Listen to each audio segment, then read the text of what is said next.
In today's video, we're looking at these criminals who thought they could escape justice by fleeing into the wild, only to be eaten alive by deadly predators, from Florida's alligator-infested swamplands to Georgia's bear country. But first, we start in Montana, where one bank robber's survival training would prove useless against nature's apex predator. It was March 15, 2017, in the remote wilderness of National Forest land outside Glacier National Park, Montana, where towering peaks pierce the sky and dense forests stretch endlessly across the rugged terrain. This backcountry remains largely untouched, home to some of North America's most dangerous predators. Snow still blanketed the higher elevations, while lower valleys showed signs of early spring thaw, creating perfect conditions for hungry wildlife emerging from winter dormancy. The area where Kane would meet his fate lay miles from maintained trails, rarely visited outside hunting season. Kane Butcher, a 34-year-old former Army combat engineer, had just executed what he believed was the perfect crime. Hours earlier, he had robbed a bank in Kalispell, escaping with $180,000 in cash. His paranoid personality, developed through years of PTSD struggles and mounting gambling debts, had driven him to this desperate act. Kane had chosen this location because of its remoteness and his familiarity with the terrain from previous hunting trips. The National Forest land offered far less scrutiny than the heavily monitored park boundaries, with countless old logging roads providing covert access points. He believed his military training would keep him alive while police searched more accessible areas. The irony was that his survival skills would prove useless against the apex predator now moving through the same territory.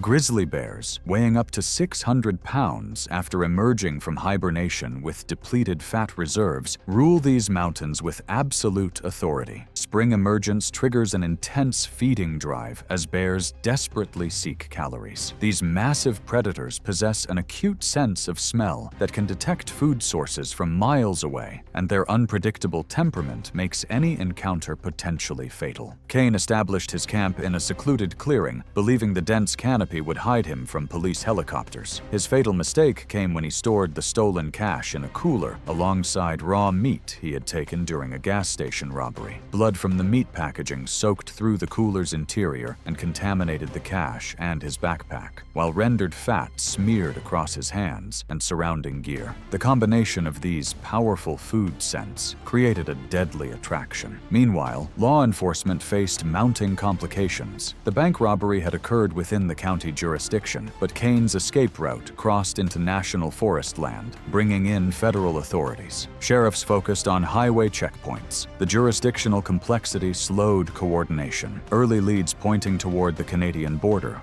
pulled resources northward, exactly as Kane had hoped. As dusk approached, a male grizzly weighing approximately 550 pounds, recently emerged from hibernation and ravenously hungry, detected the powerful scent of blood-soaked packaging and rendered fat. The massive predator moved through dense vegetation toward the source. Kane sat counting his stolen money, completely unaware until snapping branches announced the bear's proximity. The grizzly emerged from cover 30 yards away. Kane's sudden movement triggered the bear's defensive charge, an explosive rush covering the distance in seconds. The grizzly's first paw strike knocked Kane violently off his feet, fracturing his collarbone and ribs. As Kane attempted to crawl away, the bear closed the distance in another explosive lunge. The grizzly's jaws clamped down on Kane's shoulder and upper chest, the enormous canine teeth puncturing deep into tissue, while the crushing force compressed muscle and collapsed blood vessels. The grizzly used its 550-pound bulk to pin Kane into the soft earth, kneading his torso with its front claws while its jaws remained locked. This pinning action, combined with the bear's weight, pulverized Kane's underlying organs and caused massive internal hemorrhaging that no human frame could withstand. A second bite seized his neck and head, the crushing pressure fracturing bones and causing massive trauma that left Kane unable to move, bleeding profusely from multiple puncture wounds. After mauling Kane, the bear withdrew into the forest. Kane lay dying from massive internal bleeding and traumatic shock. Hours later, drawn back back by the scent of blood, the bear returned to feed, consuming tissue and organs before dragging the remains deeper into the forest. The search intensified over the following days, but false sightings scattered law enforcement resources across 3 counties. A gas station clerk reported selling supplies to someone matching Kane's description heading east, contradicting helicopter crews who spotted an abandoned camp 20 miles northwest. Jurisdictional disputes delayed the deployment of tracking dogs by 48 hours. Rangers and law enforcement discovered Kane's remains 5 days later, after an experienced ranger suggested checking the remote southwestern quadrant. The investigation revealed clear evidence of the Grizzly encounter, with the cooler's blood-contaminated contents confirming what had attracted the predator. The stolen money, scattered across the blood-soaked campsite, was recovered and returned. While Kane Butcher met his end in Montana's wilderness, hundreds of miles south in Florida's Everglades, another fugitive would soon discover that swampland predators can be equally merciless. Veda Black's cocaine empire was crumbling, forcing her into waters where ancient predators lurked. It was August 22, 2016, in the vast wilderness of Everglades National Park, Florida, where endless sawgrass marshes stretch toward the horizon and dark waterways wind through ancient cypress swamps. This primordial landscape remains largely unchanged for thousands of years, harboring some of the most dangerous predators in North America. The summer heat created a suffocating humidity that hung over the wetlands like a thick blanket, while the approaching darkness brought increased activity from nocturnal hunters lurking beneath the murky surface. Veda Black, a 28-year-old high-level cocaine distributor from Miami, had built a lucrative drug empire through her connections with Colombian cartels. A former college track star whose promising athletic career ended with a devastating knee injury, Veda had turned to the streets to survive. Her aggressive personality and street intelligence had quickly elevated her within Miami's drug hierarchy, but her lack of wilderness experience would prove fatal. The previous night, a coordinated raid had shattered her operation, forcing her to flee with 10 kilograms of pure cocaine worth over $500,000. She had spent the morning hours driving south, ditching her phone, changing vehicles twice, and finally abandoning her car near the park boundary. Veda had chosen an illegal camp platform deep within the park as her hideout, planning to contact her cartel connections once law enforcement shifted focus elsewhere. The remote location seemed perfect for avoiding detection, but she had gravely underestimated the dangers lurking in these ancient waters. Her plan required crossing interconnected channels to reach the platform, a journey through prime alligator territory during their most active hunting period. The American alligator, apex predator of the Everglades, has ruled these waters for over 200 million years. Adult males commonly reach lengths of 10 to 12 feet and weigh between 400 and 600 pounds, with immensely powerful jaws capable of crushing bone. As darkness fell, Veda began her treacherous journey across the swamp channels, holding waterproof bags containing her cocaine above her head. Her fatal mistake was attempting this crossing at night, when alligators are most active, while carrying heavy packages that severely limited her mobility. She had ignored multiple warning signs posted throughout the area about dangerous wildlife. A massive 11-foot bull alligator had been patrolling this particular channel, drawn by the vibrations in the water created by Veda's movement. As Veda struggled through the chest-deep water, weighed down by her cargo, the alligator struck from below with explosive force. The reptile's massive jaws clamped onto her lower body, the conical teeth locking into the pelvic bone. The bull alligator used its powerful tail to surge backward, dragging Veda into the deeper center of the channel. As she was pulled under, the predator began a violent, rhythmic thrashing, using the water's resistance to snap bone and shred muscle until her struggles ceased, causing catastrophic internal trauma as her body was twisted underwater. The cocaine packages scattered across the water's surface, floating away into the darkness. The alligator dragged her beneath the surface, where her body became wedged beneath a submerged cypress log. Disoriented from massive blood loss and unable to reach the surface, Veda drowned as murky water filled her damaged lungs. Agent Marcus Torres had been tracking Veda's operation for 8 months. The raid was flawless, but her escape infuriated him. Within hours, Torres had frozen her accounts and deployed surveillance teams to cartel safe houses throughout Miami-Dade County. For 36 hours, hours. The search focused entirely on urban areas, Little Havana safe houses, possible speedboat escapes to the Bahamas. On August 25th, 3 days after Veda's crossing attempt, a park ranger noticed an abandoned silver Lexus at a trail access point. Running the plates revealed the alert, shifting the entire investigation southward. Torres couldn't believe it. A city dealer fleeing into one of America's most dangerous wilderness areas. The search began on August 26th. Rangers and agents deployed in airboats, scanning thousands of acres of interconnected channels and cypress domes. Teams found scattered evidence, torn fabric on mangrove roots, disturbed vegetation, but nothing definitive. On August 29th, 7 days after the attack, a commercial airboat guide spotted white plastic bags floating near cypress roots. Rangers investigating the site discovered the cocaine packages, and nearby, wedged beneath a massive submerged log in 8 feet of murky water, they found Veda's body. The dive team documented both wildlife fatality and crime scene. The massive puncture wounds and catastrophic tissue damage told the story clearly. Torres stood on the bank as they brought her up, shaking his head after 7 days of interagency coordination and jurisdictional headaches. The investigation revealed the full scope of her operation, shocking her family, who had believed she was working as a legitimate fitness trainer. The seized cocaine led to 14 additional arrests, dismantling her entire network.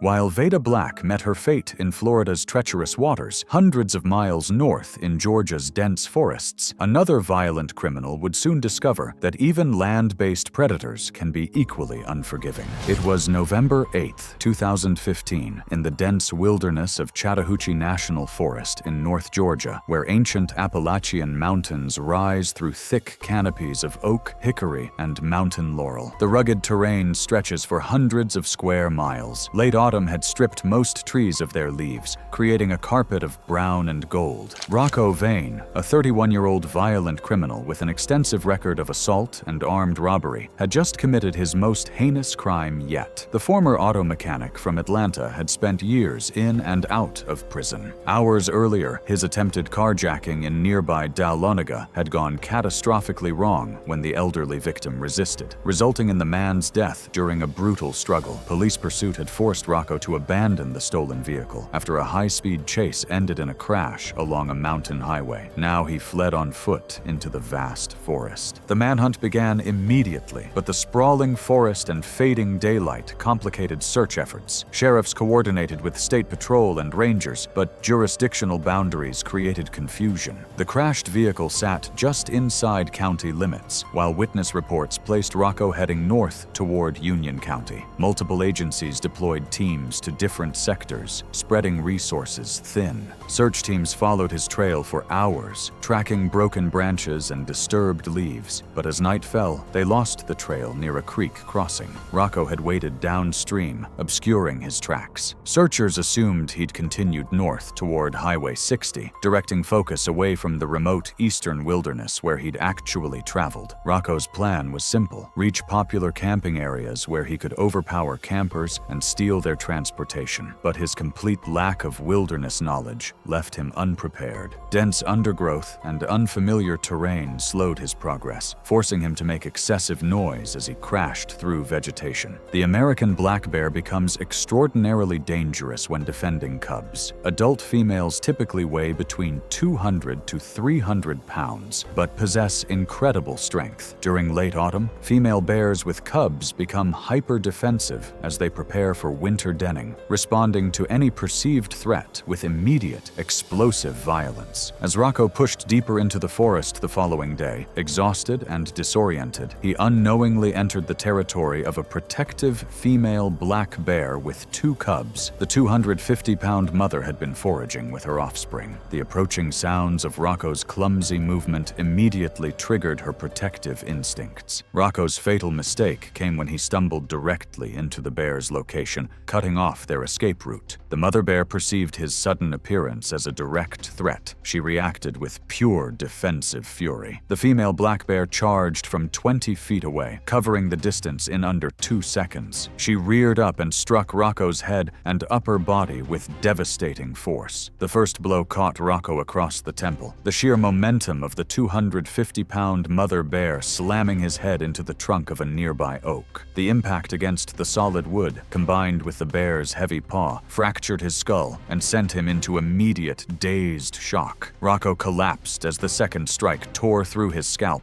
opening massive lacerations that exposed the skull beneath. Blood immediately began flowing down his face and neck. As Rocco fell, the bear continued her attack for several more seconds, her claws raking deep wounds across his shoulders and chest. One powerful strike caught his neck and collarbone, tearing through muscle and opening major blood vessels. The force broke several ribs and fractured his left arm. The entire attack lasted perhaps 8 seconds. Once the bear determined the threat was neutralized, she immediately retreated to her cubs. Rocco lay on the forest floor, bleeding heavily from the scalp lacerations and the deep neck wound. He remained conscious initially, trying to press his hand against the injury, but blood pulsed steadily between his fingers. The head trauma had left him dazed and disoriented. The scalp wounds bled profusely. The neck injury proved catastrophic. The bear's claws had torn through muscles protecting his carotid vessels, and while not completely severed, they bled steadily. Over the next 15 minutes, Rocco's movements became increasingly sluggish as blood loss mounted. His attempts to crawl proved futile. The broken ribs made breathing painful. His vision began to narrow as shock deepened, his body unable to maintain blood pressure. 20 minutes after the attack, Rocco lost consciousness. His breathing became irregular, then stopped entirely as his heart, starved of oxygen and blood volume, finally ceased functioning. Search teams continued focusing on wrong areas. A false sighting near Helen, Georgia, 30 miles north, diverted significant resources. Local news speculated Rocco had carjacked another vehicle and fled the state. Only after a week did coordinators realize they'd never properly covered the eastern wilderness sector. A ranger discovered Rocco's body on November 15th, 7 days after his flight into the forest. The ranger had been conducting routine patrol when he noticed ravens circling. Investigation revealed clear evidence of a defensive bear attack, with paw prints and claw marks on nearby trees. Wildlife officials noted the attack pattern was consistent with maternal defense behavior, swift, violent, and focused on eliminating the threat. While Rocco Vane met his violent end in Georgia's unforgiving mountains, hundreds of miles south of the Florida coast, another desperate criminal would soon learn that the ocean harbors predators far more dangerous than any land-based threat. It was June 3rd, 2018, in the crystal-clear waters off Key Largo, Florida, where the Atlantic Ocean meets the Florida Straits in some of the most shark-infested waters in North America. The area serves as a major migration route for multiple shark species, with warm currents carrying abundant bait fish that attract apex predators year-round. The deep blue waters, stretching endlessly toward the Bahamas, appear deceptively peaceful while concealing some of the ocean's most efficient killers lurking in the depths below. Margot Grimm, a 39-year-old certified public accountant from Miami, had spent 3 years systematically embezzling $2,300,000 from her corporate clients through sophisticated accounting manipulations. Her calculating personality and intimate knowledge of financial systems had allowed her to hide the theft for years, but mounting gambling debts from her addiction to high-stakes poker had driven her to increasingly desperate measures. She had borrowed from loan sharks, who were now demanding payment with threats of violence. Forensic accountants had finally unraveled her elaborate scheme, discovering the missing funds just hours before her planned escape. With federal agents closing in, Margot had stolen a 25-foot speedboat from a Miami marina, loading it with the remaining stolen cash and supplies for her planned escape to the Bahamas. Her plan was to disappear into the Caribbean, where she had already established offshore accounts and a false identity. She had purchased forged Bahamian Bahamian documents for $15,000. The boat represented her only chance at freedom, but her complete lack of maritime experience would prove fatal. 2 miles from shore, Margot's stolen boat ran out of fuel as the engine sputtered and died, leaving her stranded in deep water just after dawn, the height of bull shark feeding activity when the predators hunt most aggressively in the low light. Her fatal mistake came when she panicked and jumped into the ocean, exhibiting erratic movements and splashing that mimicked distressed prey. Bull sharks, among the most aggressive and unpredictable of all shark species, patrol these waters with deadly efficiency. Adult bulls can reach lengths of 11 feet and weights exceeding 500 pounds, with bite forces measuring over 1,350 pounds per square inch. The splashing as she attempted to swim toward shore triggered the attention of a bull shark that had been feeding on a nearby school of tarpon. A heavy, blunt impact, the shark's investigative bump, slammed into Margot's ribs, knocking the air from her lungs. Seconds later, before she could right herself, the 8-foot female surged from the side, her jaws clamping onto Margot's left thigh in a lateral strike typical of the species. The shark's razor-sharp teeth, arranged in multiple rows, severed the femoral artery and crushed the bone instantly. The tremendous bite force tore through muscle and tissue, while Margot's blood began pouring into the water at an alarming rate. The scent of blood intensified the shark's feeding response. The predator maintained its grip, shaking its massive head violently and tearing away large chunks of flesh and muscle from her leg. Margot screamed and thrashed as she struggled to surface, gasping for air while her lifeblood streamed into the ocean around her. The arterial bleeding was massive and unstoppable, her body losing pressure with each passing second as traumatic shock began to set in. The shark released her moments later, circling as Margot's movements grew weaker. Blood loss from the severed femoral artery caused her blood pressure to drop rapidly, her vision darkening as her body succumbed to hypovolemic shock. Within minutes, her struggles ceased entirely, and she slipped beneath the surface. Authorities' search began immediately when Margot failed to appear for her scheduled court hearing the following morning. Federal agents traced her movements to the Miami marina, where the boat owner reported the theft. However, jurisdictional confusion delayed the search. They assumed she had fled by land or air, while local police investigated the boat theft as a separate property crime. It wasn't until the Coast Guard discovered the abandoned speedboat drifting 6 miles offshore on June 8th, 5 days after the attack, that authorities realized she had attempted an ocean escape. Coast Guard investigators found the boat's fuel gauge on empty and recovered the waterproof case containing $340,000 in cash floating nearby. They also found Margot's laptop and a burner phone she had used to coordinate her escape. Marine patrol units conducted an extensive search over the following week, but recovered only small pieces of clothing and a single tennis shoe. Investigation revealed the full scope of Margot's embezzlement scheme, shocking her colleagues who had trusted her with their financial records. Forensic accountants traced the funds through multiple shell corporations and discovered she had gambled away nearly $800,000 at underground poker rooms. While Margot Grimm met her end in Florida's shark-infested waters, hundreds of miles away in rural Texas, another violent criminal would soon discover that abandoned facilities can harbor deadly surprises. Jax Rucker's escape was leading him toward unimaginable fury.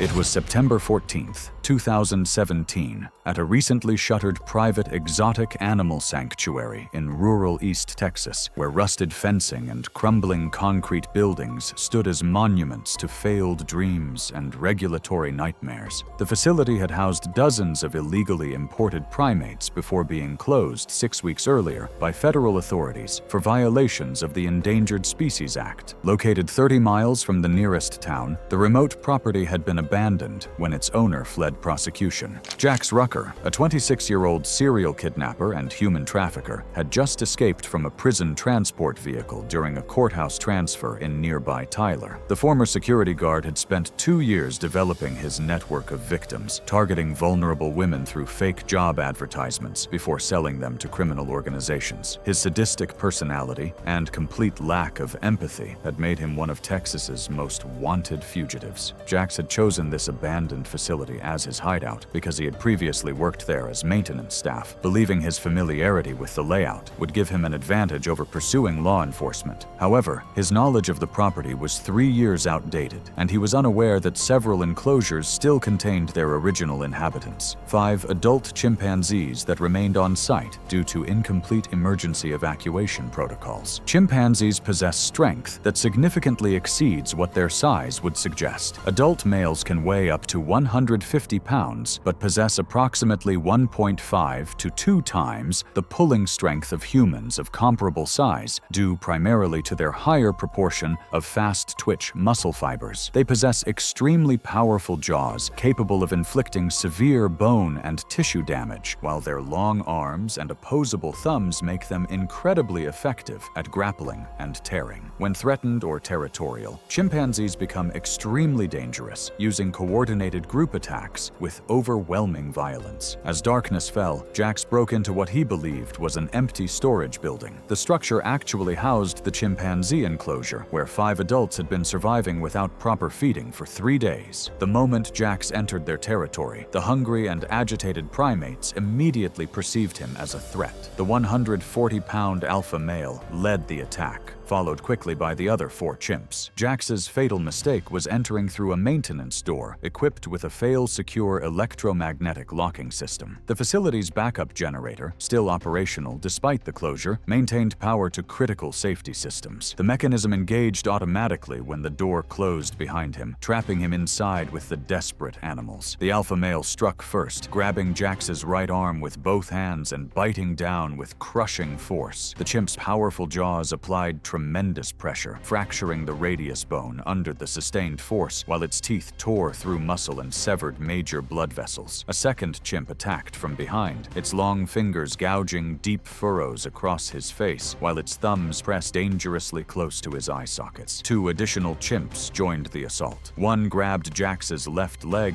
biting through his Achilles tendon and calf muscle, crippling his ability to flee. Another chimp focused on his torso, tearing at his clothing and flesh while biting repeatedly at his shoulder and neck area, opening the carotid artery. The alpha male grabbed his head, its strong fingers gripping his skull while its teeth bit down on his scalp. Blood poured from multiple wounds as the other chimps continued their relentless territorial violence. Working together with terrifying efficiency, the chimps inflicted catastrophic trauma. 2 chimps seized his damaged right arm and pulled in opposing directions with a combined force exceeding 800 pounds. The humerus snapped with a sickening crack, and the shoulder was violently avulsed, the limb nearly separating from the torso as the superior strength of the primates literally began to dismantle the joint. The excruciating pain caused him to lose consciousness briefly, but the continued assault brought him back to awareness as massive blood loss began shutting down his vital organs. The attack lasted only a few minutes. The chimps inflicted severe degloving injuries to his limbs and torso, exposing muscle and bone. The combined pulling force from 2 adult males caused the femoral head to tear through the acetabulum, resulting in a catastrophic pelvic fracture and the complete shearing of the soft tissue surrounding the hip joint. Death came from massive blood loss and traumatic shock as the enraged primates finally retreated to the far corner. The search for Jax became complicated immediately. Police initially took the lead, but jurisdiction became murky when tracking dogs lost their scent near the county line. The sheriff's office and rangers argued over authority, while the marshals deployed their own team,